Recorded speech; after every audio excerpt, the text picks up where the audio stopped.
we all have lifequakes that probably happen more often than we actually acknowledge. I lost my footing, lost my, like, what was my sense of purpose? Who was I? My identity, my lifequake really shifted who I am today. Welcome to Retirement Revealed. I'm your host, Jeremy Keil, and we're here to turn your retirement savings into retirement income. Today, we're talking with Lori Emerick about the wisdom of regret. Lori, welcome to the show.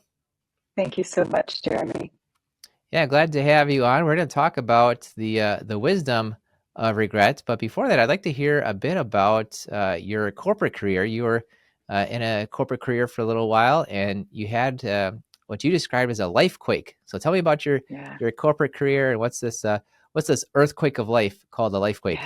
Yeah, the lifequake. So thank you. I spent nearly 30 years in corporate, in large companies. I worked for the Boeing company. I started my career as an industrial engineer, really focused on process improvement, what we now know today as Six Sigma. But early in my career, I taught process improvement work to manufacturing employees, which led me to start working with managers who had to shift and pivot the way they were managing their employee population, because we were beginning to talk about empowerment back then. And so what did that mean? What did that look like? How did I have to show up as a leader who actually believed in and tapped into the knowledge, skill, and capability of others that I was leading? I left Boeing, went to work in high tech for Intel. I spent a little bit of time in healthcare for Kaiser Permanente, and then I spent the last 15 years of my corporate career inside Nike. I spent time really working with leaders and employees to be the best that they could be, whether it was through leadership development work, one-on-one coaching, as an HR business partner, as a leader of leadership development, organization development work. So always trying to bring about the best in others.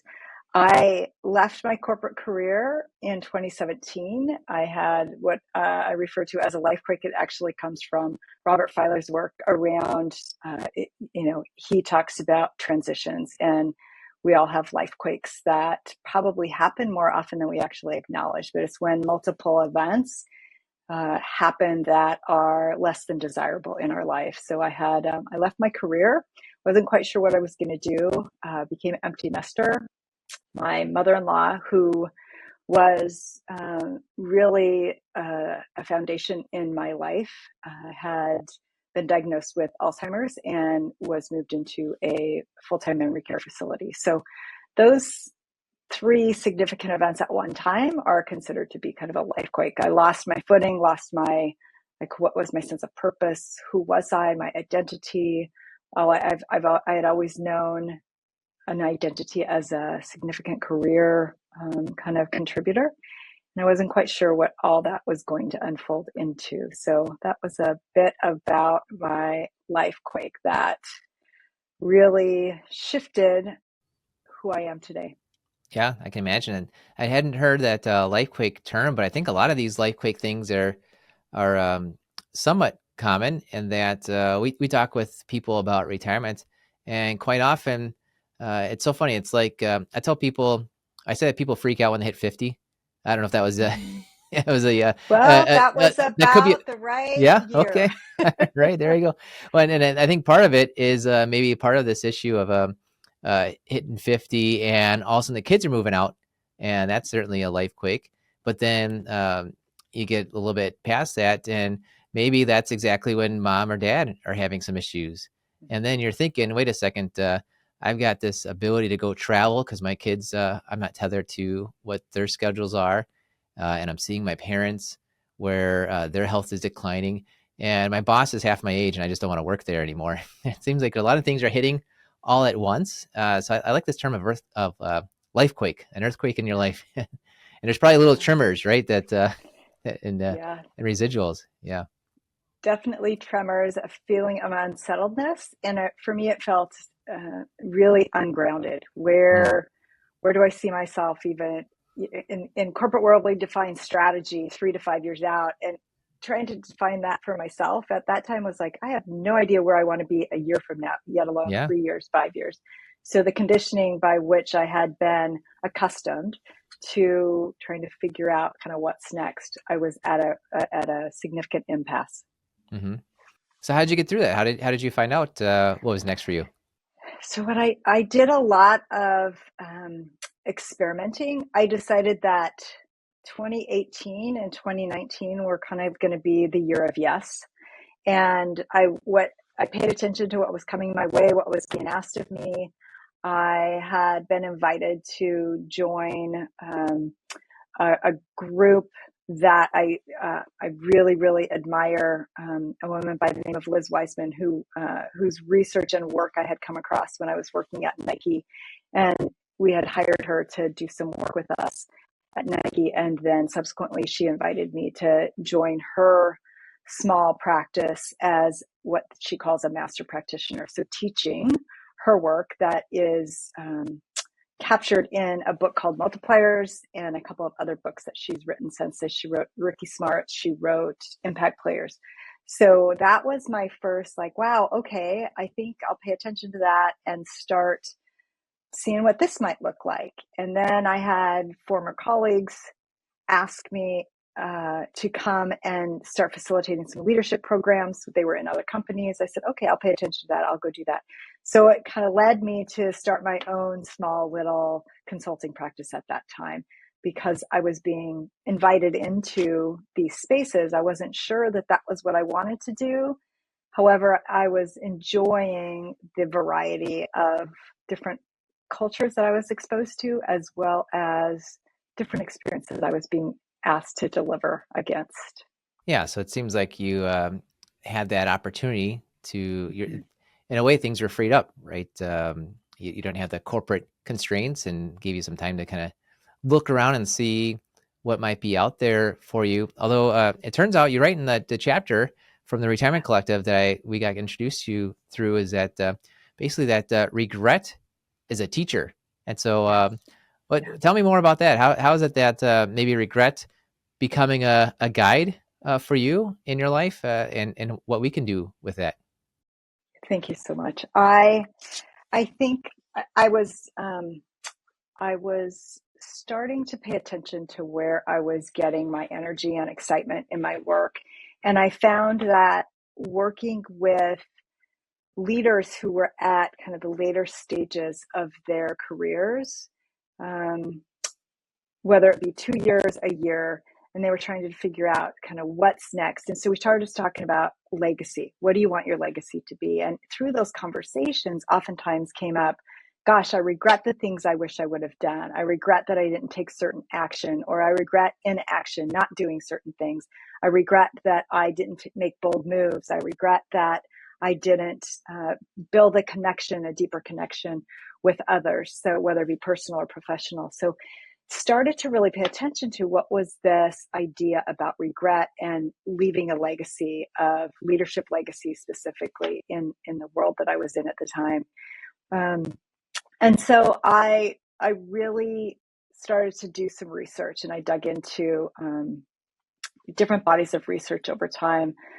Daniel Pink has some great work out there around regret, the power of regret. And so when I was starting to work with leaders who were kind of trying to frame up what was the legacy they really wanted to leave, I was talking to them about what's next. So what is next for you in your life? And so I started asking myself that, what's next? What do I really want to have as a core of who I want to be and how I want to show up in the world? Instead of all the doing, how do I want to be? And I kept asking myself, what are the regrets that I have? If I were to leave a legacy today for my family, for my children, for my career, what would that be? And what would be the things that I want to make sure that I do? And the things that I regret doing, how might I use those to inform what I want to be doing going forward? So it really had me thinking about this idea of legacy, and going forward, how can I pay attention to any regrets I have? So if you ask somebody, like, what might be a regret that you have in your life, we can oftentimes say a lot of stories. There's some people that will say, I don't have any regrets. Yet if you ask them about what are some of their core values and how might they not have been in alignment or behaved in a way that was in alignment with their values, you'll get to a story of regret. And it will be that I didn't speak up in a corporate environment when I watched somebody being mistreated. Okay, great. Tell me what that would have been like had you spoken up. And you start getting at people's core values around valuing integrity, authenticity, kindness. And when I think about the things I didn't do or I did do that make me feel like I wish I wouldn't have or I wish I would have, it powers me today to take action about creating this life that I want to be in today with my family, with my friends, with doing the work that I love, that I don't want to be attached to a 40 to 60-hour work week. So that's a little bit about how I came to this work around regret and my research around it. Yeah, it seems like a lot of the regret word is focused on, like, I've got this book in front of me, the top 5 regrets of the dying. And the reason the author, I think, wrote the book, Bronnie Ware is the author, is, okay, can we learn from the regrets people have at the end so that we can not do those things, do the opposite of the regrets at the beginning.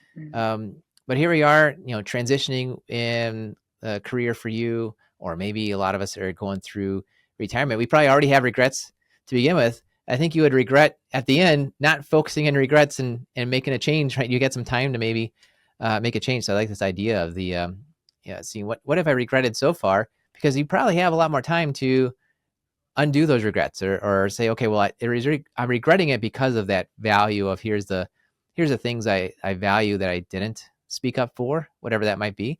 Let me just focus on that then going forward. Some of the top 5 regrets of the dying, I won't get into all of them, are wish I hadn't worked so hard and let myself be happier. And I think retirement or retiring earlier than expected might be a great time to avoid that regret by saying, well, do I have to work so hard? Do I have to be less happy? Why don't I focus more on my own happiness on there? And you've talked to some quite a few folks that have approached retirement or into retirement. Tell me a bit about what you've learned from talking with these pre-retirees as they go into retirement.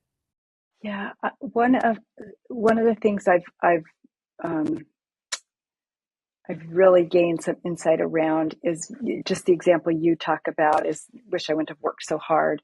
And work has served a purpose for people, whether it's to be able to financially support a family, support yourself, create a life of experiences, travel, whatever that is. Work provides some sort of purpose, and it provides an identity for individuals. And when you leave your career, or you're getting ready to leave your career, there's a fear of, what is my identity? Who am I going to be? I'm so attached to and aligned with this contribution I've made at work for all these years, and I'm not quite sure who I'm going to be or what I'm going to be going forward. So this whole part around identity, when talking to people who are nearing retirement or redefining retirement. I mean, part of this work in our world today is really about redefining retirement. And so I think if individuals who are in careers, they think about, like my parents' retirement was, oh, I have this pension, I'm going to go live my life, I'm going to kick back, relax.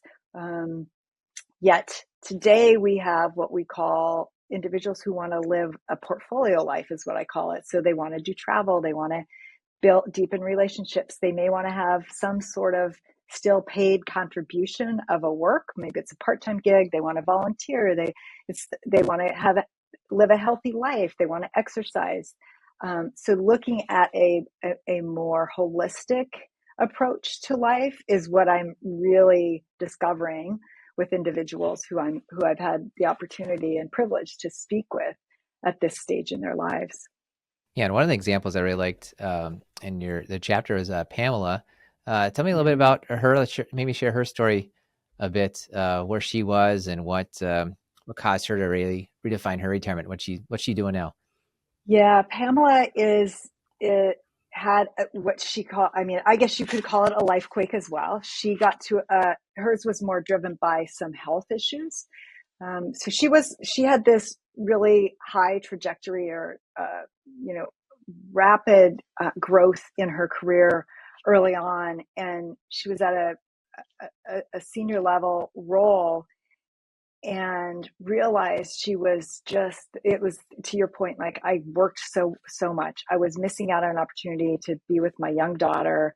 And so she took what she called a little sabbatical from work. And then during that time, she started to really reflect on what was most important in her life. And she came to really realize it was about helping guide and teach others to really be focused on what they want in life and how they want to be. And so she did go back to work. She went back to work in a couple of other companies, but she had a significant life event where she had a heart attack. And so she was faced with basically pausing on her career. And she decided to get herself healthy, get herself well. She became a meditation instructor. And she is also a retirement coach now. So she and I reconnected through our retirement coaching work. We had been friends for a number of years, kind of had this pathway that took us in separate directions in our lives, and reconnected and realized, wow, our retirement coaching work was very much in alignment in where we both were in our lives. But she had this significant life event that completely shifted her trajectory, and focusing on herself, her health, her wellness, and really wanting to be heart-centered in the way that she showed up in the world. Yeah. Well, it's good that she turned that life event, that health situation, into a positive. It is interesting too. It almost feels like it's easier though when you have this negativity to rise above it, right? It's just like this demarcation of before and after. And I think a lot of why I'm bringing on some retirement coaches to the show is I'm trying to get to where perhaps even mainly for myself, like let's focus on the way you want to go without necessarily having to have this before and after. Like there's this stark contrast of, okay, something bad happened. There was this big event. How could somebody that hasn't, right, had that big, car crash or heart attack or something along those lines, how can they start focusing and moving forward more closer to where they want to be, as opposed to maybe what's kind of just already been happening for them along the way? Mm-hmm. There's a way to reflect on where are you at in your career today. And there is a simple little exercise that I oftentimes will have my clients do, and it's called PERMA, PERMA, and it's based off of positive psychology. Positive emotions, engagement, relationships. M is for meaning, A is achievement. It really helps you think through all of what do I get from my work, and what will I do in order to actually fill the void once I leave my significant job. And so thinking about the PERMA, it's the positive affirmation. So what am I going to do to continue to have these positive experiences in my life going forward? What am I going to do to get kind of an emotionally validated in my life going forward? I have certain things that work provides. What am I going to do, going forward? What about my relationships? Many of us have these core relationships at work. What will I do going forward to continue to build relationships? From regrets in life through probably in your 5 regrets of the dying, my guess is that one of them is about relationships or connection. So relationships and connection are one of the regrets that we oftentimes hear from people. So what are those, whether you didn't activate a relationship or you let somebody go, it faded away, and you didn't take action. What would you do to rebuild a relationship that had kind of this gap in it, or build new friendships? And so thinking about the importance of contact with other humans and the psychological and physical impact that has when you are feeling lonely or depressed because you don't have connection with other human beings. That relationship piece is critical for overall your entire well-being. So when you're at work, you've got certain relationships. When you're not at work, you've got what are those relationships that are important to you? So that's the R. And then so meaning is really, so what's my purpose in life right now? What am I going to do at this juncture? I've had meaning where I've been providing for my family. I have an identity that I have had. So what will that be going forward? And then that achievement, we have this list of accomplishments that we've been rewarded for in a corporate environment. So when you leave that, you're like, wait a second, I did the dishes, I did the laundry, I got my yard work done, whatever the activities of the day are. Great, I got those all done, but nobody's acknowledging my contribution. So what are you going to do to ensure you still have some sort of acknowledgement for the achievements that you are making? And so it's a simple little way to think through, where am I at today, and what can I start to do in order to begin to fill what is a perceived void that might be there. The other thing I like to have clients really think through is how will you start practicing retirement? So the year before you actually leave your work environment, what will you do to actually begin to engage in life differently? Take extended weekends, take a 3-day weekend on a regular basis. Start practicing pickleball. Create what I call a curiosity list, which is all the things that you think you might be interested in doing. And just make a random list. Just write down and keep adding to it. And then go back to that list and say, what are some of the things on this list I might like to do? So I created a curiosity list. And on my list was a couple of things that I actually then acted on. One of them was I had always wanted to learn how to swim laps. I could swim. I just didn't know how to breathe properly and didn't know how to swim laps. So 2 years ago, I went out and I took swim lessons as an adult, 50 plus years old, taking swim lessons. And now I can confidently swim laps. I also was a tap dancer when I was younger, and I hadn't picked up a pair of tap shoes in decades. And I thought, how fun would that be? So I started taking tap dance lessons again a couple of years ago. So those are things that bring joy, and they're fun, and I can do them on my own. It doesn't rely on other people to accomplish, but starting to do some of those things that you're curious about. A lot of people will take art classes. They think, oh gosh, I maybe had wanted to learn how to draw or sketch. Do the thing. Sign up for a local art class while you're still working, and begin to explore and craft and design a life that will be fulfilling and joyful for you going forward. Yeah, I like this idea of practicing retirement before you start retirement. I think not as many people do that as they should. And a lot of times they feel like retirement is just going to be a long vacation. Well, the vacations are fun for reasons, because they end. And retirement theoretically doesn't end for quite some time. There's no after in retirement, right? And so practicing ahead of time will help you make that retirement better. But I think this curiosity list, I really like that, as opposed to, I'm assuming that's in juxtaposition to a bucket list. It's very different than a yeah. bucket list. The bucket lists are things that take probably oftentimes a longer time to accomplish, or an investment of time, more planning. Mm-hmm.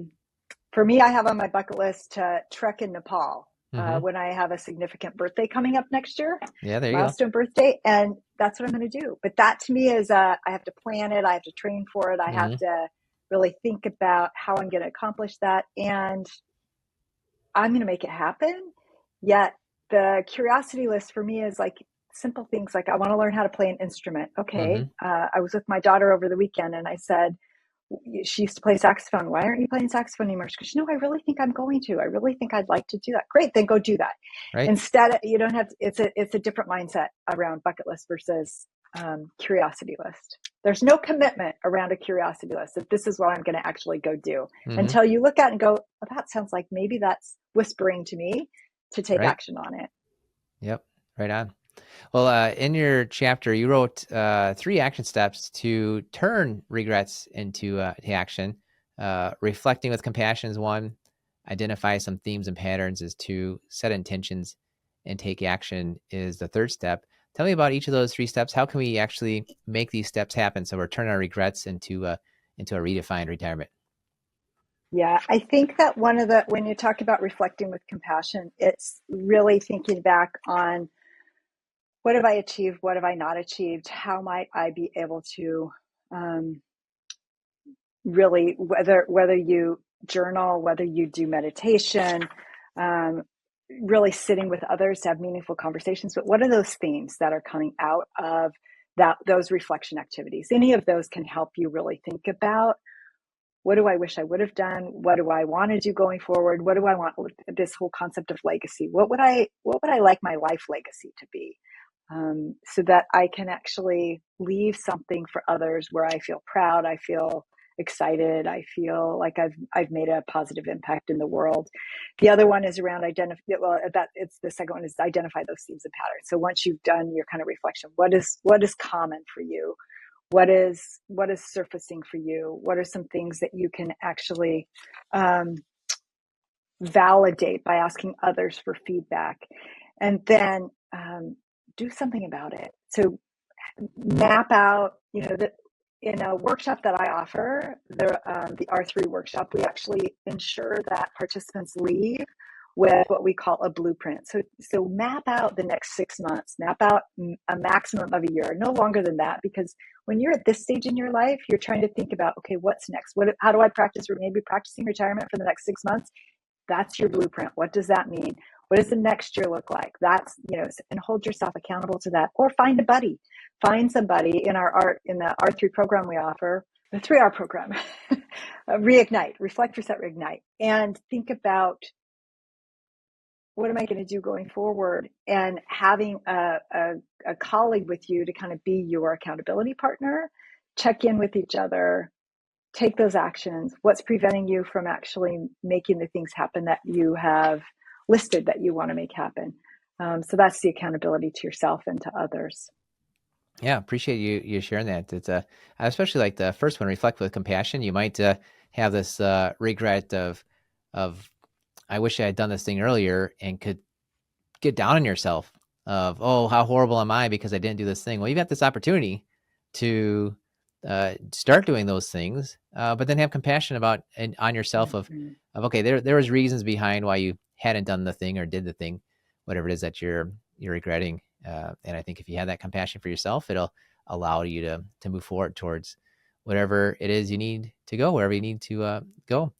Well, I've got one more question for you, Lori. Before we get there, please tell us, what's the best way to reach out to you? Great, thank you. Lori, Lori.Emerick, Emerick at aspengroupconsulting.com. That's one of the best ways. I also, at my website, www.aspengroupconsulting.com. Those are the easiest ways to reach out to me. And I can get back to you. Would love to talk with people about where they're at in their life and how they might actually think about what's next in a way that is intentional and that they can take action on it. Yep, absolutely. And I'll have a link to the Aspen Group Consulting in the show notes and the descriptions and all that, so you can get in touch with Lori. Good. Great. Well, final question for you, Lori, is tell me something about yourself that few people know about. And remember, this podcast is ready to clean. Something that very few people know about is that I think over the last 5 years in my life, I've really turned toward meditation and reflection as a way of paying attention to who I am and what I desire in life. And it's a personal, private practice, so it's not something I talk a lot about, but I do think that it's become a significant part of informing and impacting who I am in the world today. So it's helped my mind, it's helped my body, it's helped me really be a better human in this world. Well, that's great. Appreciate you sharing that. And I know just even just taking the intentional time to say, here's what I want to do is a big piece of it. And part of that, I think, is actually relaxing your mind so that you can allow yourself to actually set the intention. Here's where we want to go with what we're doing. Yeah, excellent. Absolutely. Yeah. Well, thanks for sharing your wisdom, the wisdom about regret, the wisdom of regret, and how we can maybe take some steps of the regrets we've already had to redefine our future calling, redefine our future retirement. Appreciate you coming on the show. Thanks so much for the opportunity, Jeremy. What a pleasure. Thank you so again. Great. Yeah, I agree. Absolutely. And thank you for listening to the Retirement Reveal podcast. We believe if you know more about your money, you will feel better about your money and you will make better money decisions. Hi, I'm Jeremy Keil, owner of Keil Financial Partners. And if you're interested in seeing how we help our clients get more income, pay less in taxes, and avoid big retirement mistakes, make sure to go to keilfp.com. That's KEILFP.com.